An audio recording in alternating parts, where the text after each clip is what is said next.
నమస్కారం. సుప్రభాత గంటారావానికి స్వాగతం. ముందుగా ప్రధానాంశాలు.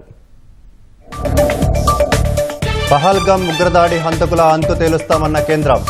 సూత్రధారుల్ని చట్టం ముందు దోషులుగా నిలబెడతామని వెల్లడి.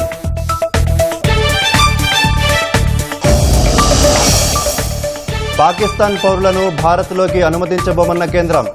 సార్క్ వీసాపై ఉన్న వాళ్లు 48 గంటల్లోగా వెళ్లిపోవాలని సూచన. దేశ సమగ్రతను దెబ్బతీసే శక్తులను ఎదుర్కోవాలన్న సీఎం. క్లిష్ట సమయంలో కేంద్రానికి అండగా ఉండాలని పిలుపు.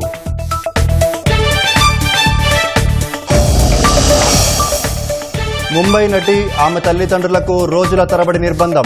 పిఎస్ఆర్ వాళ్ళని వేధించారని రిమాండ్ రిపోర్టులో సిట్ వెల్లడి.